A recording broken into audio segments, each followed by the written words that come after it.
Crazy details revealed about what led to Willie Green's firing by the Pelicans. Apparently, players weren't too happy with his messaging, and the team continues to struggle even though he's gone.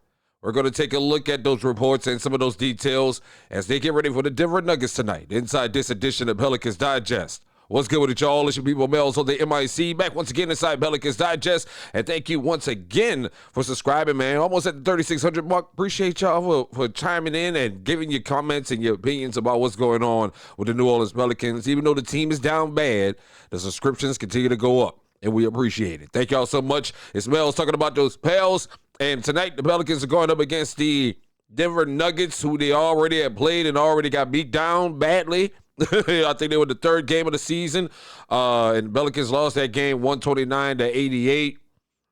It was another game, another triple-double game for Jokic. Aaron Gordon also went off, and it was also one of the first early signs of issues with Willie Green as a head coach with the Pelicans. Well, not so much the first early sign, but it became clear right there that things were starting to get ugly. And his seat was, I think that was the moment the match, if you would say, had got lit on Willie Green's hot seat. Because it was an ugly game, and it looked like pretty much in the third quarter, this team quit on him. They only scored 11 points in the third quarter in that first matchup against Denver. So that was pretty much the moment that things began to get hot for Willie Green. And a new report is coming out today, should I say yesterday, about what led up to the situation involving Willie Green. And it pretty much confirmed everything that I said and I had reported on the earlier podcast at the start of the season on why Willie Green was still the head coach of the Pelicans from the start. Gail Benson loves Willie Green, but according to this article, it's more about Willie Green's wife. That I guess Gail and Willie Green's wife have become BFFs, best friends, and she didn't want to get rid of him. David Griffin tried to fire Willie Green twice last season, but ownership blocked it. So when Joe Dumars came in, Joe Dumars apparently did ask around, do y'all still want Willie Green? And according to him, everybody said yeah. So it was kind of interesting to see how we ended up at this point in the first place. And according to multiple reports, including one from Hoops Hype, Joe Dumars was doing his best to try to get Willie Green on board with the program. Amid the team's 0-6 start, Dumars was pushing Green behind closed doors. League sources told Hoops Hype, Dumars told Green he needed to be better and that the Pelicans didn't look prepared. But Dumars also wanted to support Green and asked what he could do to help improve the situation. And I don't know if Joe Dumars was going to be able to do that because I don't know what he said. Give me better players. I don't know. Give me a better lineup. I don't know. But one of the things about that game, again, that Denver game that I spoke about earlier, and the game they're going to be facing up against Denver tonight.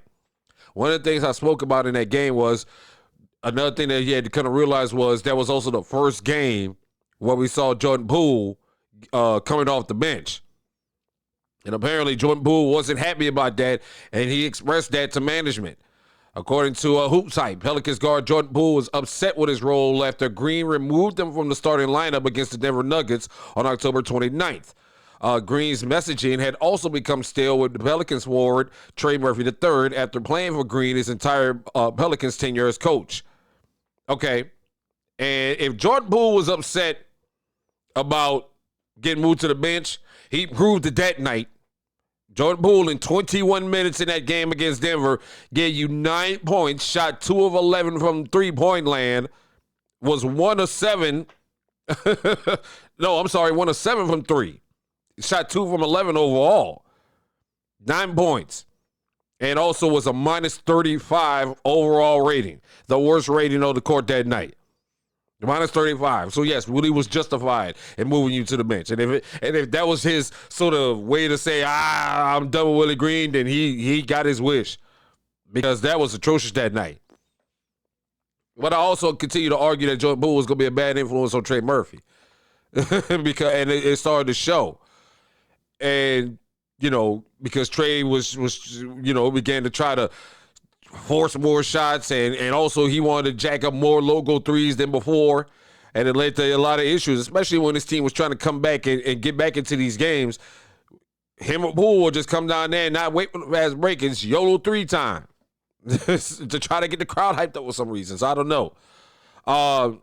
But, you know, another problem that was being reported was about how Willie Green was handling Zion Williamson. According to this report, in addition, some players and members of the organization felt that Green didn't hold Zion Williamson accountable enough during his coaching tenure. I can agree with that. But then again, this is what happens when you have a player's coach. Players' coaches tend to defend their players more than challenge them. Especially when they know that player is great on the court, talent-wise. They really won't challenge them. As opposed to, you know, let's be real here. As opposed to Jordan Hawkins. You know, if you watch this team over the last few years, especially since Jordan Hawkins get drafted, whenever Jordan Hawkins would mess up and do something wrong, Willie was on him immediately and got him out the game. Now this confidence is so shot and gone that now this kid I think that kid just wants out of New Orleans at this point. And he's playing his way out of New Orleans. But you know, when it came to Zion, you started to see the sort of frustration with Zion and the coaching over the last few years. And it's also being reported, that's why it was heavily reported that Borrego took over a lot of Zion's off-season workout plan. And also Zion was taking a liking and was seen before games chatting up more with Borrego than he was with Willie Green. So this report basically confirmed everything that I've been kind of feeling and reading about with this team, which was that this just wasn't responding to Willie Green well. It was time at this point to move on. Unfortunately, yes, I already know. Yeah, it wasn't Willie Green's fault. I could never say it was all Willie Green's fault. I never will say that, and I never did say it was all Willie Green's fault. The scheming, the offensive and defensive scheming, yes. But I always kind of figured that these guys just don't feel motivated to play for Willie anymore.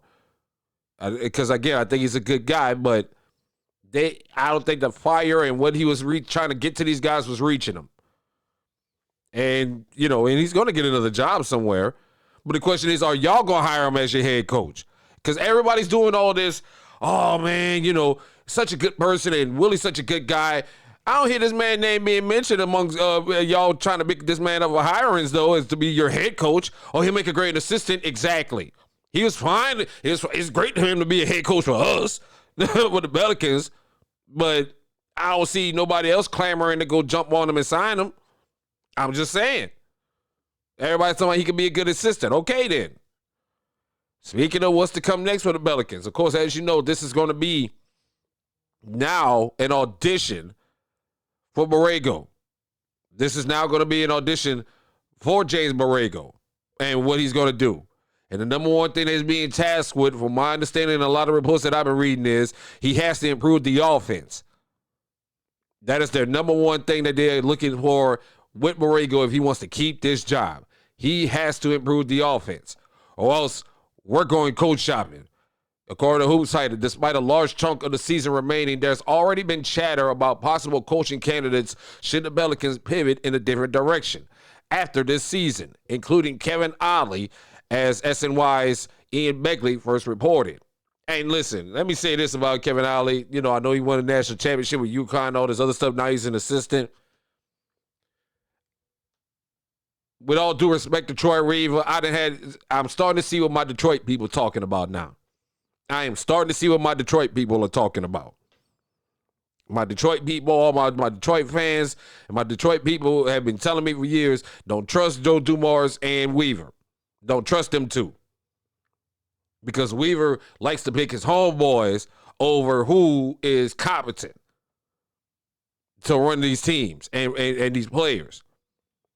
And, you know, we're here with Jordan Poole now. We're here with, you know, no disrespect to Derek Queen. He was right on Derek Queen, maybe. But it was also his idea to trade up the pick. And now he's wanting to go after Kevin Ollie from what I'm hearing, because I like Kevin Ollie a lot. He's a good friend of mine. I'm sick of that. Sick of that. I am no. Okay? I am not with that. If you think this guy can coach this team and reach these guys, I'm well for it. But I don't want to hear you say, oh, he's my homeboy, and that's why I like him for the job. That's what I don't want to hear. I'm serious. That's what I don't want to hear from this. But he's not the only one, though. Tom Thibodeau, Michael Malone, and Taylor Jenkins are all among the top accomplished coaches available on the free agent market and expect to draw interest for coaching openings this summer. But their price tags could be too rich for New Orleans. One name that would be on the Pelicans' wish list, according to Fisher, is Magic head coach Jamal Mosley, though there's no indication that he'll become available anytime soon. And, the Magic ain't in no bad position. They're not a trash team. But from what I'm reading and on the reports that I'm hearing about that, him and Paolo aren't getting along. Paolo Banchero, him and those two aren't vibing too well, according to a lot of reports. But Magic are on the right track and winning right now. So I don't see that happening. So now that we know a little bit more about what's going on, what happened, what led to Willie Green's situation, the issue now stands to me, and it's something I talked about in the video yesterday, is now that you guys got what your wish and got what you wanted, what are you going to do about it? And that's to the players, really. What are you going to do about it? Okay, you said that the message was going still, and you wasn't getting the pats on your butts and getting the love that you think you should get, or in Jordan Poole, you was thinking that you wasn't getting the love that you wanted, or playing the role that you would deserve, that you want, despite the play saying otherwise. What are y'all gonna do about it now? That's the question. And we'll see. We'll see with that. But tonight, don't feel too good about tonight again. Against this Denver team.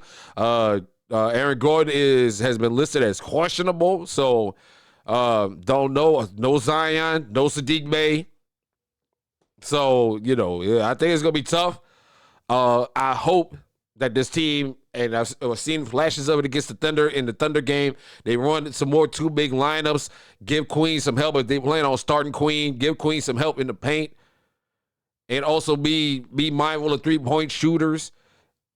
Just those little things I think could at least have us somewhat in this game tonight. But again, don't expect us to win. Don't expect us to win as they wrap up this homestand and go 0-5 more than likely through this homestand.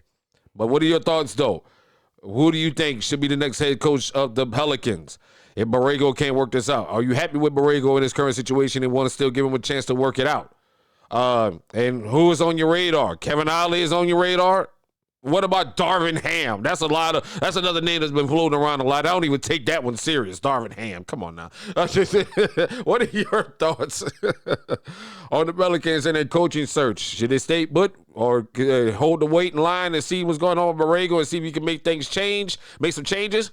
We'll see, man. Keep up with your thoughts. And thank you once again. Clap back with your thoughts. And also, thank you once again for subscribing to the only place where you can get the best analysis, opinions, and more about the New Orleans Pelicans. It's Melz talking about those Pels right here on Pelicans Digest. I appreciate you. Holla at you.